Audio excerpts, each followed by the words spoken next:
London, 1950. Under harsh stage lights, two men stand side by side, oil shining on skin that's been sculpted through years of iron and discipline. One is America's golden boy, the other a Yorkshire powerhouse who came within a heartbeat of stealing his crown. What happened next would change bodybuilding forever. And if you've ever wondered why modern physiques look nothing like the classical statues of the 1940s, this is the story that explains it all. Steve Reeves had just been declared Mr. Universe. The crowd erupted, cameras flashed, but backstage, Reg Park stood quietly, arms crossed, jaw set. He'd play second, close enough to taste it, close enough to know he could have won. And in that moment, something shifted inside him. He wasn't angry. He was resolved, because 1 year later, Park would return to that same stage and claim the universe crown for himself. Reeves would be gone, chasing Hollywood dreams. And the entire sport would begin asking a question it had never asked before. What matters more, perfect lines or raw power? The answer to that question would reshape bodybuilding for generations. It would inspire a teenage Austrian boy named Arnold. It would split magazines and gyms into rival camps. It would create the blueprint for every mass monster who ever stepped on stage in the decades that followed. But to understand how Park's victory shook the foundations of the sport, you need to understand what Steve Reeves represented. Because in 1950, Reeves wasn't just a champion. He was the definition of perfection itself. Let me take you back to where it all began. Steve Reeves was born in Glasgow, Montana in 1926. His father died in a farm accident when Steve was young, and his mother moved him west to California when he was 10. Oakland became home, and in Oakland, in the misty California mornings of the late 1930s, a shy teenage boy discovered Ed Yerrick's gym. Picture that place. Concrete floors, metal plates stacked in corners, the smell of chalk dust and sweat, bare bulbs hanging from ceiling chain, men grunting under heavy barbells. No mirrors except one cracked piece of glass near the back. This was where iron was religion, and the congregation gathered 6 days a week. Young Steve would bike there before school. Quiet kid, polite, the kind who'd re-rack his weights without being asked. But when he wrapped his hands around a barbell, something happened. His body responded like it had been waiting its entire life for this exact stimulus. The proportions came naturally. Broad shoulders that seemed to widen with every workout. A chest that developed thickness and shape simultaneously. Arms that grew in perfect balance with his forearms. And that waist impossibly narrow, giving him a taper that looked painted on rather than built. Other lifters noticed. Yerrick noticed. By the time Reeves left for the Philippines to serve in World War II, everyone in that gym knew they'd been training alongside someone special. When he returned in 1946, he had a new intensity. War changes man. Some become harder. Some become quieter. Reeves became focused. He had a vision of what his physique could become, and he pursued it with methodical precision. His training routine was almost meditative. 3 days per week, Monday, Wednesday, Friday. Full body each session. He'd start with shoulders, warming up with light presses, then gradually increasing weight, never rushing. Then chest and back, alternating between pressing movements and pulling movements. Then arms, working biceps and triceps with the same careful attention. Legs came next, squats and leg presses performed with strict form. Calves, forearms, abs, every muscle group addressed. Every angle covered. 3 sets of 8 to 12 reps per exercise. 45 seconds rest between sets. 2 to 3 minutes between exercises. He never trained to failure. The moment his form started breaking down, he'd racked the weight. He believed in perfection of movement, not destruction of muscle. His workouts lasted 2 to 4 hours, but they never felt rushed. Between sets, he'd pose in front of that cracked mirror, study his symmetry, adjust his breathing, visualize the shape he was building. It was part training session, part sculpture class, and his diet matched that philosophy of balance and moderation. Breakfast was simple: oatmeal, orange juice, eggs.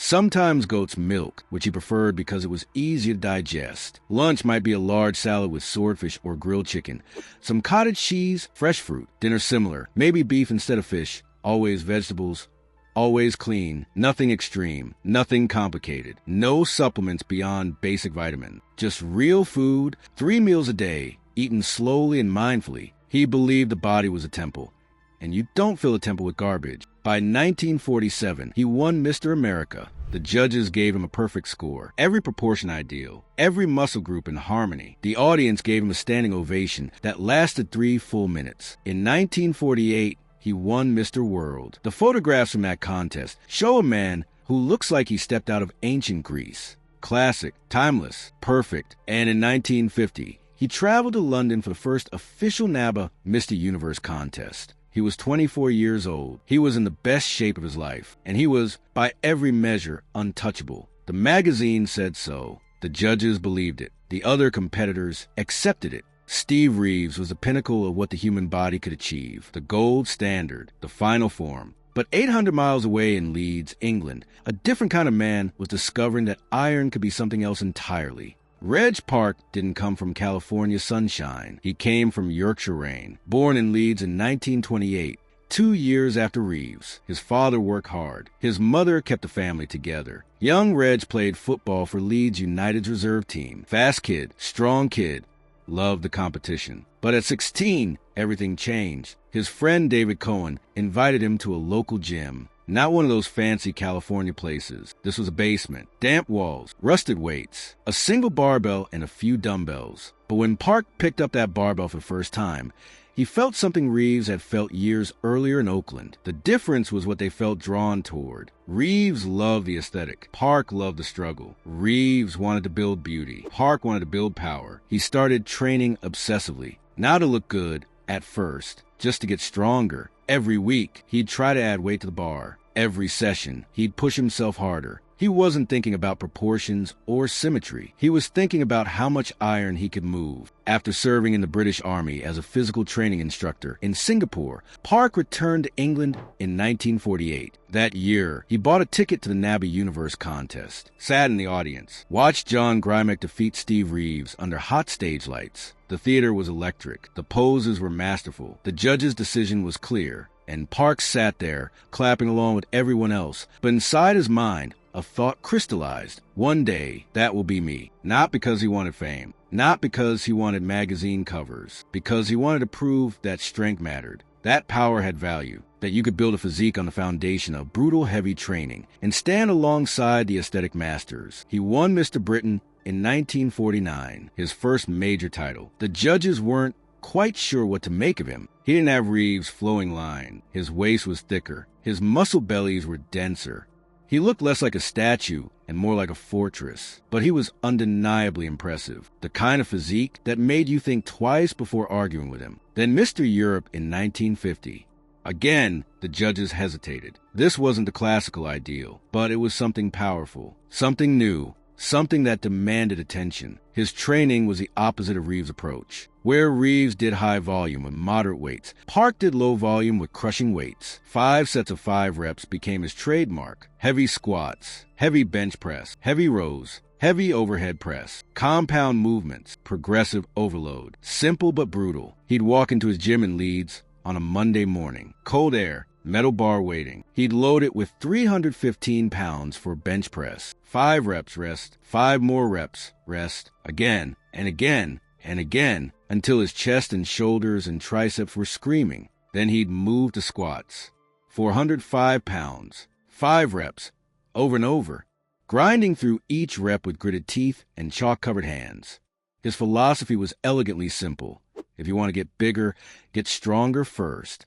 Build the foundation of strength. The size will follow. The physique will come.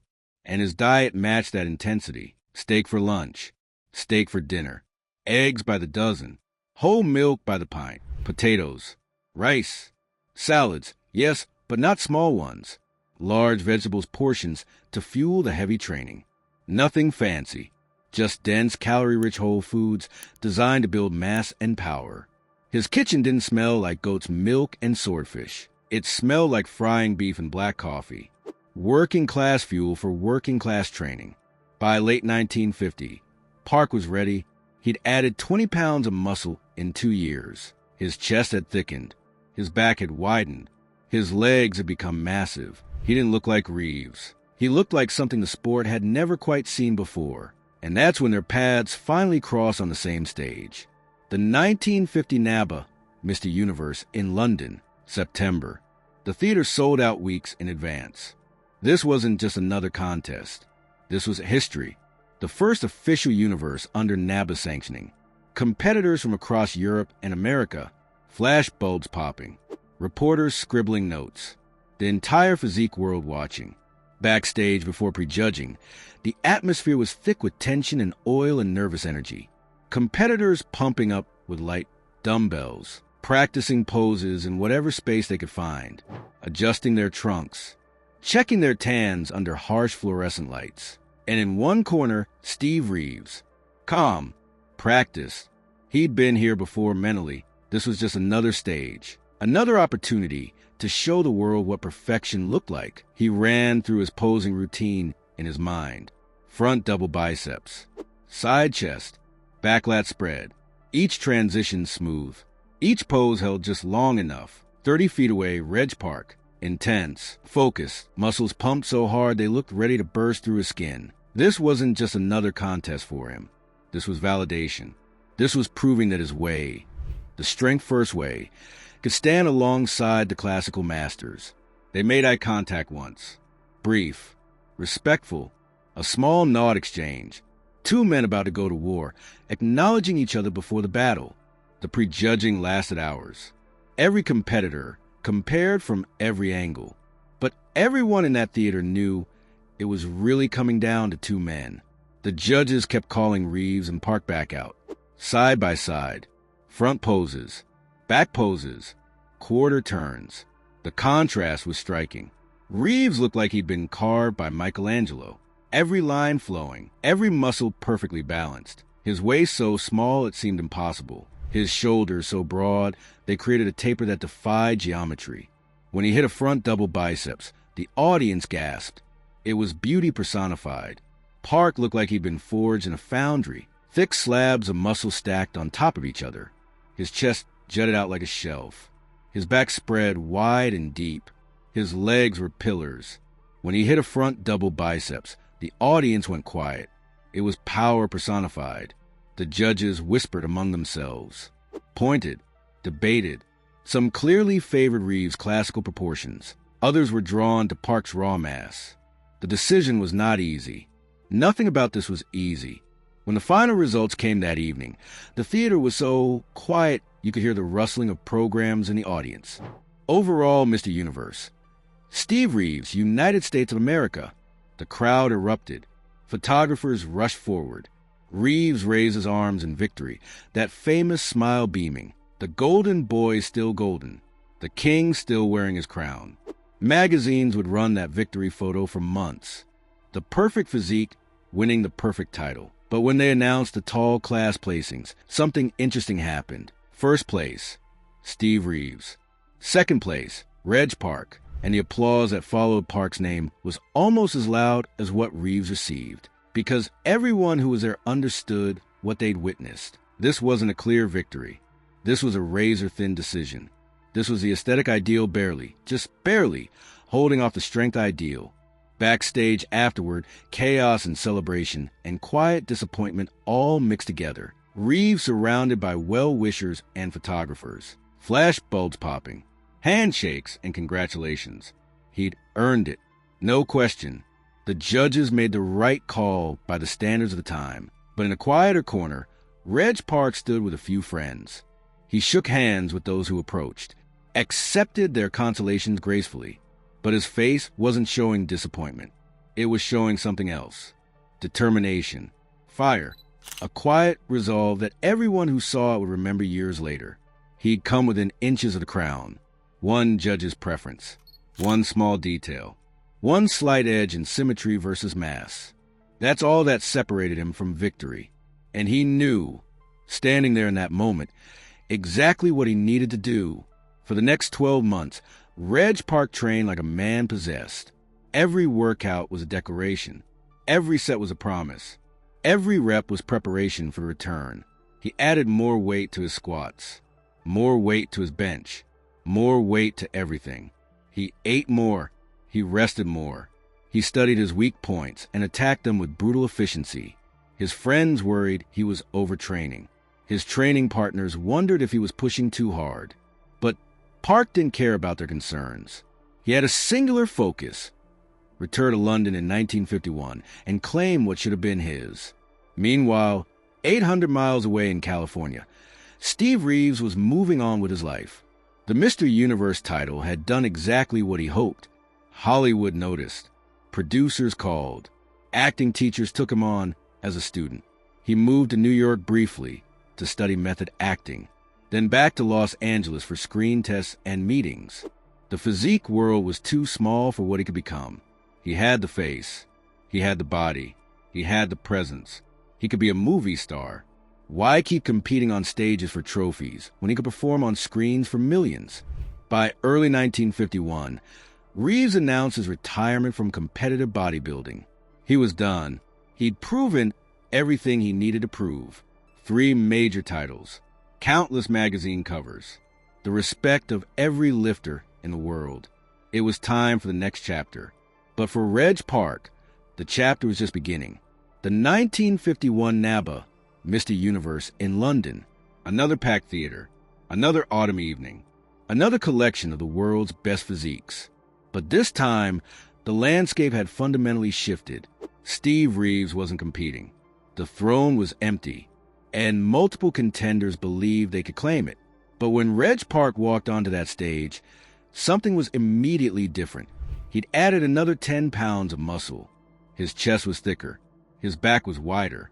His legs were enormous. And most importantly, his confidence had transformed. He wasn't the hungry challenger anymore. He was the inevitable champion. The prejudging was shorter this time. Park dominated every comparison. His closest competitors were impressive, certainly, but they weren't in his league. Not this year. Not with the physique he'd built in those 12 brutal months of training. When the evening show came, when the final call-out happened, when the head judge stepped forward with the results, everyone already knew. The only question was whether Park would show grace in victory or gloat over his vindication. He showed grace. When they announced him as the new NABBA Amateur Mr. Universe, overall champion, he raised his arms and smiled. Not a cocky smile, a satisfied smile. The smile of a man who'd worked for something, lost it by inches, then worked even harder and earned it completely. The crowd didn't just cheer. They roared, because everyone understood what they were witnessing. This wasn't just Park winning a title. This was bodybuilding turning a corner. The classical ideal that Reeves represented, that perfect symmetry, that moderate approach, that aesthetic purity, it was being replaced. Not because it was wrong. Reeves' physique was still magnificent. His methods were still valid. His legacy was still secure. But Park had shown there was another way, a bigger way, a stronger way, a more powerful way, and the sport would never look back. The magazines struggled with how to cover it. Some writers praised Park's victory as evolution, progress, the natural next step in the development of the physique arts. Others mourned what they saw as the loss of classical aesthetics. They worried the sport would be becoming too much about size and not enough about symmetry. They feared bodybuilding would lose its artistic soul. The older generation of lifters shook their heads in gyms across America and Europe. They'd grown up idolizing Reeves' proportions. To them, Park represented a coarsening of the ideal. Too much mass, not enough refinement. The sport was heading in the wrong direction. But the younger generation, they rushed to their gyms and started loading heavier weights immediately. They studied Park's training methods. They read interviews where he talked about 5 sets of 5 reps. They learned about his strength-first philosophy. They stopped worrying so much about tiny waists and started focusing on building thick, powerful physiques. The handoff was complete. Steve Reeves had opened the door to mainstream recognition. He'd made bodybuilding respectable. He'd shown the world that lifting weights could create classical beauty. He'd been the ambassador that the sport needed in the 1940s. But Reg Park kicked that door off its hinges and showed the next generation what was possible when you stopped worrying about perfect proportions and started chasing brutal size built on a foundation of serious strength. And nowhere, absolutely nowhere, did that impact hit harder than in a small Austrian town in 1961. A 15-year-old boy named Arnold Schwarzenegger sat in his bedroom flipping through a bodybuilding magazine. On the cover, Reg Park is Hercules in the Haunted World. Park wore a Greek tunic and held a sword. His chest was so thick it cast shadows. His arms looked capable of bending prison bars.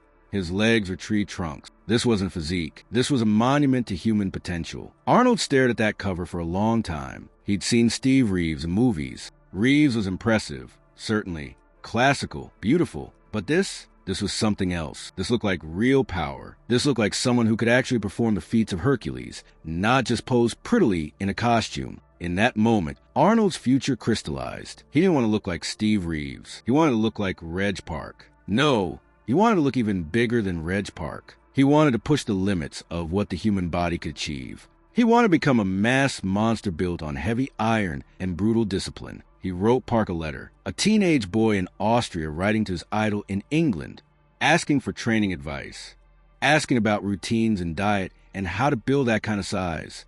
He didn't really expect a response.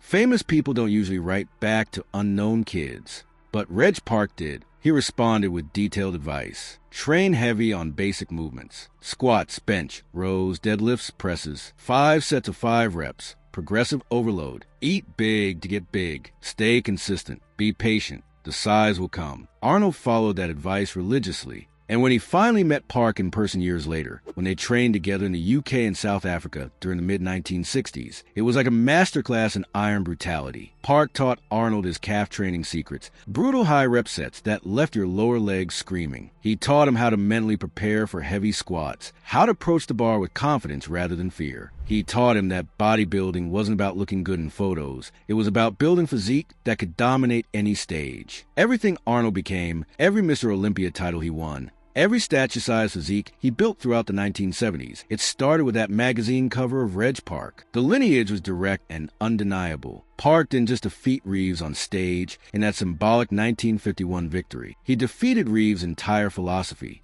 And through Arnold Schwarzenegger, through Franco Columbu, through all the champions who followed, Park shaped the next 2 decades of competitive bodybuilding. The irony is that both men succeeded wildly in their own ways. Reeves became Hollywood's first true bodybuilder actor. His Hercules films in 1958 and 1959 made him the highest paid actor in Europe at one point. He was a massive box office draw in 25 countries. His image was on posters in every corner of the world. Young boys everywhere wanted to look like him. He made bodybuilding glamorous and respectable and mainstream. Park also became Hercules on film, Hercules in the Haunted World, Hercules and the Captive Women, and several other sword and sandal epics throughout the early 1960s. His version of Hercules was different from Reeves, less graceful, more brutal, less pretty, more powerful. Audiences got to see 2 different visions of the mythic hero, and younger audiences, the ones who would define the 1970s, preferred Park's version. But here's what makes this story both triumphant and bittersweet. Reeves and Park never truly hated each other. There was never a bitter personal rivalry. They respected each other as athletes and as men. Their rivalry existed in the philosophical realm. What should bodybuilding value? Beauty or power? Aesthetics or size? Moderation or extremes? Reeves gracefully stepped aside when Hollywood called. He let the competitive stage behind and never looked back with regret. He spent his later years advocating for natural bodybuilding, writing books about classic training methods, criticizing the steroid era that came in the 1970s and beyond. He loved horses and ranch life and quiet time away from the spotlight. He built something beautiful and timeless, then watched the sport evolve past it without bitterness. Park continued competing and winning. Mr. Universe again in 1958, Mr. Universe again in 1965. At age 37, proving his approach had longevity. He eventually moved to South Africa, opened gyms, trained thousands of clients over the decades. He stayed strong well into his 70s, still squatting and benching and teaching the gospel of heavy training. His son, John became an Olympic swimmer and a trainer in America. Park's methods, his philosophy, his unshakable belief that strength builds size and size commands respect. It spread worldwide and became the foundation of modern bodybuilding. Cancer took him in 2007. He was 79 years old. Until near the end, he was still in his gym in Santon, still teaching, still preaching the value of compound movements and progressive overload. Reeves had died 7 years earlier in 2000 at age 74. Kidney disease and complications from a horse riding accident in the 1990s. He spent his final years in California, still looking remarkably fit, still advocating for natural training, still beloved by old-school lifters who remembered when bodybuilding was about beauty first. In online forums and nostalgic bodybuilding circles, the debate still rages to this day. Who was better,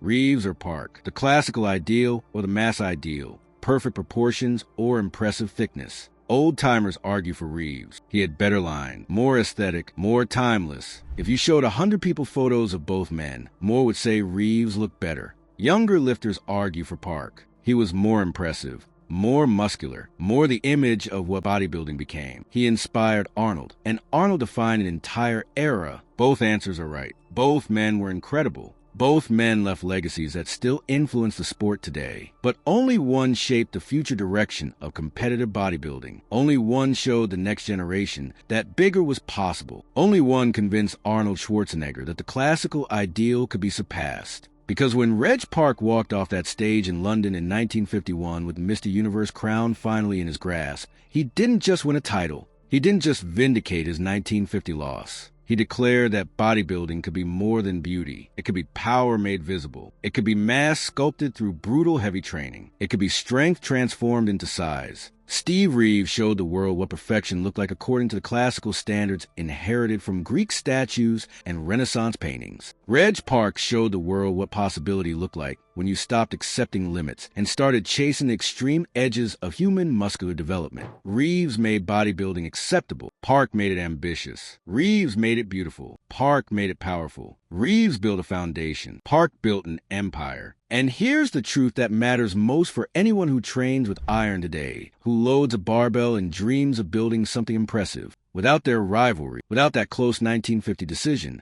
without Park's burning desire to return and claim victory, without his 1951 breakthrough that symbolically passed the torch from aesthetic idealism to size and strength realism, we wouldn't have the sport we recognize today. No Arnold, no Lou Ferrigno, no Lee Haney, no Dorian Yates, no Ronnie Coleman. The entire trajectory of competitive bodybuilding, the whole evolution toward bigger and more muscular physiques, it runs directly through that moment when Reg Park proved you could be heavier, thicker, and stronger than the so-called perfect physique and not just compete, but win, and win convincingly. That's why their story matters. That's why understanding how Park rose past Reeves, how he transformed from second-place challenger to era-defining champion, helps you understand everything that came after. It wasn't just about two men with different physiques.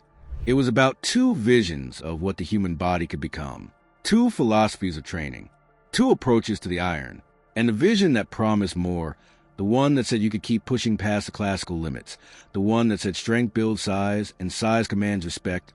That's the vision that won. That's the vision that built the modern era of bodybuilding.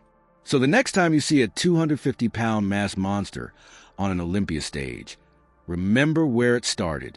Remember a British powerhouse in a London theater in 1951, standing under harsh lights with oil shining on his thick, powerful physique, finally holding the crown that Steve Reeves had worn so beautifully just 1 year before.